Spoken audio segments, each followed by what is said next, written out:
You'll only see here on the record Republican presidential candidate Senator Rand Paul speaking for the first time since Secretary Clinton and Senator Rubio jumped into the 2016 race for the White House. And Senator Rand Paul joins us. Good evening, sir.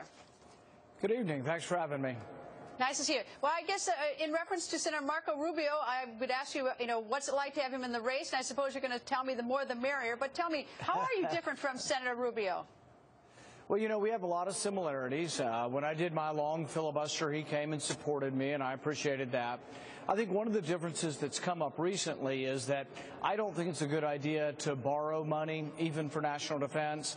And so when we had a recent amendment contrast, I put forward an amendment to increase defense spending, but only by cutting spending elsewhere. So I think that the debt is a real threat to our national security, and I will vote for more money for defense spending, but only if it's cut elsewhere. As we look at the 2016 race, how do we voters determine whether someone has changed his or her opinion based on changed circumstances, rethinking it or something, or whether it's a flip-flop? What's the difference?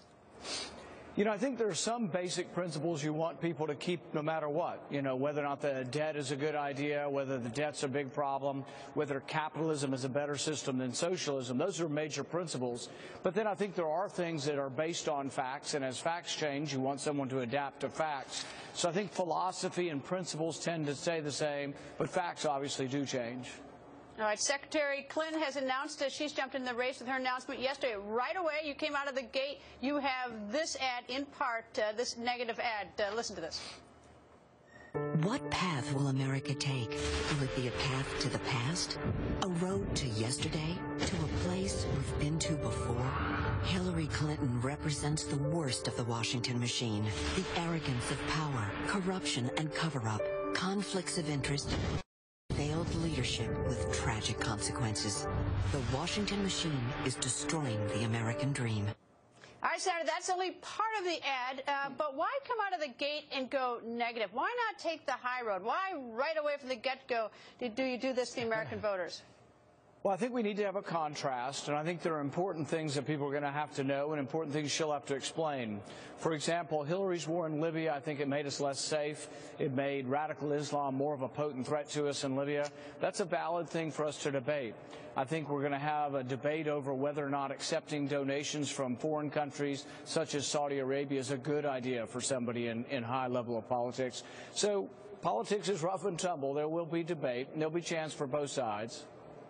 I guess that, as I look at what's going on around the world, you see what's going on with ISIS. You see American families that can't get jobs. They worry about their kids not having jobs after college and have these huge debts. Some kids can't even go to college. And then the first thing we wake up to this morning, and all of a sudden, you're throwing mud at a candidate, and I assume there's a lot of time for that. But that's, I guess it's like, do you not think that the American people are sort of starving for a little loftier debate? Well, I think they want to know differences and they want to know who to choose. And if we're concerned about jobs, one of the things that economists say is that we're losing about 1 million jobs a year from the burden of debt. So there will be question of which candidates will try to balance the budget, which will be willing to make the difficult choices to cut spending. So I think those are all valid points and all valid points for us to debate. And I don't think anything about that's unfair, really. All right, let me turn to Iran. The date, June 30th, is supposedly when we're supposed to have some sort of deal. I don't know if that's going to happen or not. But at least today there was a report that a number of states have sanctions against Iran, which puts a whole new dimension. Where does the where does the U.S. Senate stand? Where do you now see this going, this deal with Iran? Well, I think we're going to vote either tomorrow or the next day in the Foreign Relations Committee on the Corker-Menendez bill. And this bill says to the president that if he wants to undo sanctions that were passed by Congress, that he will have to be voted on by Congress. And this is something I support. I think it really just reiterates the Constitution that laws can't be undone by the president. They have to be undone by a vote of Congress.